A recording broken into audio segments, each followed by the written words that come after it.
মুফতি আমির হামজা সাহেব, আপনি এটাই প্রমাণ করলেন আপনি একজন মিথ্যাবাদী, মিথ্যু, বাটপার, চিটার।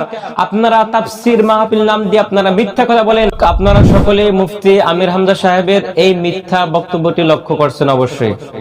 এখানে মুফতি আমির হামজা সাহেব বললেন যে আটরশি দরবার শরীফকে নাকি ভেঙে ফেলা হয়েছে, নাউযুবিল্লাহ। আর ওদিকে আট রশি ভেঙে গুড়িয়ে আপনারা লক্ষ্য করলেন তিনি এই কথা স্পষ্ট করে বললেন যে আটরশি দরবার শরীফকে নাকি ভেঙে ফেলা হয়েছে। তিনি স্পষ্ট করে মিথ্যা কথা বললেন। শুধু তাই নয়, এই মিথ্যা কথাটা এমন একটা জায়গার মধ্যে বসে বললেন যে পিছনে তাদের তাফসিরের ব্যানার, তাফসিরুল কোরআন মাহফিল। চিন্তা করেন, এই তাফসিরুল কোরআন মাহফিল দিয়ে এরা মানুষের ঈমানকে নষ্ট করে। মুফতি আমির হামজার মতো আরো অসংখ্য নামধারী আলেম ওলামা বাংলার জমিনে আছে, এরা তাফসিরুল কোরআন মাহফিল নাম দিয়ে অসংখ্য মানুষের ঈমানকে তারা নষ্ট করে। নাম দেয় তাফসিরুল কোরআন মাহফিল। এই মাহফিলগুলো থেকে মানুষকে ওলি আল্লাহদের কাছ থেকে দূরে রাখার চেষ্টা করে। এই মাহফিল গুলো থেকে মানুষকে ইসলাম থেকে দূরে সরে যায়। এই তাফসিরুল কোরআন মাহফিল গুলো থেকে তারা নাম দেয় তাফসিরুল কোরআন মাহফিল, কিন্তু সেখানে কোরআন তাফসীর থাকে না, নবীজির হাদিস থাকে না, এগুলো সব গীবত এবং মিথ্যা কথা থাকে। এরা অধিকাংশ সময় গীবত করে।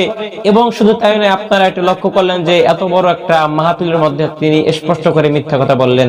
মুফতি আমির হামজা সাহেব, আটরশি দরবার শরীফ তো ভাঙা দূরে থাক, আপনারা তাম পৃথিবীর যত বাতিল ফেরকার মানুষ আছেন, আপনারা সকলে মিলেও যদি আসেন, বিশ্ব জাকের মঞ্জিল পাক দরবার শরীফের একটা আদনা জাকের থাকতে আপনারা বিশ্ব জাকের মঞ্জিল একটা ইটও ভাঙতে পারবেন না। আপনারা ওলি আল্লাহদেরকে ভালোবাসেন না, বলেন যে ওলি আল্লাহদের কাছে যেতে হবে কেন? আল্লাহ বলতেছেন ইন্না রাহমাতাল্লাহি করিবুম মিনাল মুহসিনিন, আল্লাহর রহমত, নিশ্চয় আল্লাহর রহমত মুহসিন বান্দা ওলি আল্লাহদের নিকটবর্তী। আল্লাহ পাক এটাই বললেন যে আমার রহমত আমার ওলি আল্লাহদের কাছে, আমার নৈকট্য যারা লাভ করছে তাদের কাছে আমার রহমত। আপনারা আজকে যারা আউলিয়া কেরামগণের মাজার মানুষ জিয়ারত করতে যায়, এই মাজার জিয়ারত করা থেকে মানুষকে দূরে রাখার চেষ্টা করতেছেন। আউলিয়া কেরামগণের মাজারে যারা যায় জিয়ারত করার জন্য, জিয়ারত হলো সুন্নতে সাহাবা, সুন্নতে রাসূলুল্লাহ সাল্লাল্লাহু আলাইহি সাল্লাম, সাহাবায়ে কেরাম, বুজুর্গানে দিন, তাবিঈন, তাবিঈন, খোলাফায়ে রাশিদিন পর্যন্ত সবাই এই জিয়ারত গুলো করতেন।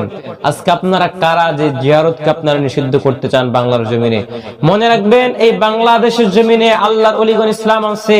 এই দেশে যদি আপনাদেরকে থাকতে হয়, বাঁচতে হয়, চলতে হয়, আউলিয়া কেরামগণ যেভাবে যে পথ দেখাই দিয়েছেন ওই পথের মধ্যে আপনাদেরকে থাকতে হবে। আজকে আপনারা ওলি আল্লাহদের সম্মান সম্পর্কে সম্ভবত জানেন না। বুখারী শরীফ, এই বুখারী শরীফের মধ্যে স্পষ্ট করে লেখা আছে, আমি বুখারী শরীফের 6502 নম্বর হাদিস শরীফ পড়তেছি। আন আবি হুরায়রা রাদিয়াল্লাহু তাআলা আনহু ক্বালা রাসূলুল্লাহ সাল্লাল্লাহু আলাইহি সাল্লাম ইন্নাল্লাহা ক্বালা মান আদালি ওয়ালিয়ান ফাকাদ আযানতুহু বিল হারবি। এখানে স্পষ্ট করে বলা আছে, দেখেন আপনারা লক্ষ্য করেন। আবার বলতেছি বুখারী শরীফে হাদিস নাম্বার 6502, স্পষ্ট করে এখানে লেখা আছে, দেখেন নিশ্চয় আল্লাহ তাআলা বলেন মান আদালি ওয়ালিয়ান ফাকাদ আযানতুহু বিল হারবি, যারা আমার কোন বন্ধুর সাথে শত্রুতা পোষণ করবে আমি আল্লাহ স্বয়ং তাদের বিরুদ্ধে যুদ্ধ ঘোষণা করে দিলাম। আল্লাহু আকবার। আমি আল্লাহ স্বয়ং তাদের বিরুদ্ধে যুদ্ধ করি যারা ওলি আল্লাহদের সাথে শত্রুতা পোষণ করে। আজকে বাংলাদেশের জমিনে আল্লাহর ওলিগণ, হক্কানি উলামায়ে কেরাম, বুজুর্গানে দিন যারা ছিলেন, হক্কানি ওলিয়াগণ এই দেশের মধ্যে ইসলাম আনছে। আজকে আপনারা তাফসিরুল কোরআন মাহফিল করেন, অথচ আপনারা আউলিয়া কেরামগণকে কোনো সম্মান তাজিম করতে চান না। রাসূল পাক সাল্লাল্লাহু আলাইহি সাল্লাম হাদিসের মধ্যে বলছেন কাফা বিল মারই ইসমান আইয়ুহাদ্দিসা বিকুল্লি মা সামিআ, যাহাই শুনিবে তাহাই বলিতে থাকা। কোন লোকের মিথ্যাবাদী হওয়ার জন্য ইহা যথেষ্ট। মুফতি আমির হামজা সাহেব, আপনি এটাই প্রমাণ করলেন আপনি একজন মিথ্যাবাদী, মিথ্যু, বাটপার, চিটার। আপনারা তাফসীর মাহফিল নাম দিয়ে আপনারা মিথ্যা কথা বলেন, তাফসিরুল কোরআন মাহফিল নাম দিয়ে আপনারা গীবত করেন, তাফসিরুল কোরআন মাহফিল দিয়ে আপনারা কোরআনকে সামনে রেখে আপনারা মিথ্যা কথা বলতে পারেন। এটা আমরা এখন প্রমাণ পাইলাম। এই দেশ ওলি আল্লাহদের দেশ, এই বিশ্ব জাকের মঞ্জিল আটরশি পাক দরবার শরীফের প্রতিষ্ঠাতা বিশ্ব ওলি খাজা বাবা ফরিদপুরি এই দরবারকে তিনি তীরে তীরে করছেন। তিনি বলছেন যে বাবা, এই দরবারের মালিক স্বয়ং আল্লাহ তাআলা রব্বুল আলামিন, এই দরবারের মালিক স্বয়ং আল্লাহ তাআলা। এই দরবারকে যদি আপনারা ভাঙতে আসেন, মনে রাখবেন আপনাদের অস্তিত্ব থাকবে না।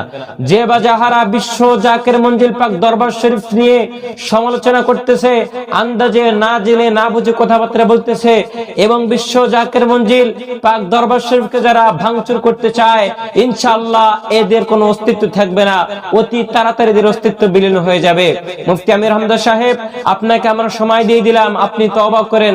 আপনি যে মিথ্যা কথা বললেন, আপনি স্পষ্ট করে মিথ্যা কথা বলছেন, এই মিথ্যা কথার জন্য আপনি ক্ষমা চান। এই সমাজের মধ্যে যারা ফিতনা ফাসাদ সৃষ্টি করতেছে, ওয়া ইযা কিলা লাহুম লা তুফসিদু ফিল আরদি ক্বালু ইন্নামা নাহনু মুসলিহুন, আল্লাহ তাআলা বলেন যখন তাদেরকে বলা হয় তোমরা জমিনে ফাসাদ ফিতনা ফাসাদ সৃষ্টি করিও না, তখন তারা বলে আমরাই তো শান্তি প্রতিষ্ঠাকারী। আজকে আপনারা মাজার ভাঙচুর করতেছেন এবং সমাজে শান্তি প্রতিষ্ঠা করতে চান, এটা কখনোই হতে পারে না। স্বয়ং আল্লাহ বলতেছে আপনারা জাহেল, অজ্ঞ, মূর্খ, নাদান, বেঈমান, নাফরমান, আপনারা কোরআনকে অস্বীকার করেন, আপনারা কোরআনকে অস্বীকার করেন। আপনারা বলতেছেন আপনারা শান্তি প্রতিষ্ঠা করবেন, অথচ না, শান্তি প্রতিষ্ঠা না, বরং আপনারা সমাজে ফিতনা ফাসাদ আপনারা তৈরি করতেছেন। আল্লাহ পাক রব্বুল আমিন আমাদের সকলকে যেন আপনাদের মতো মিথ্যাবাদী কুলাঙ্গার মার কালেমদের কাছ থেকে হেফাজত করে।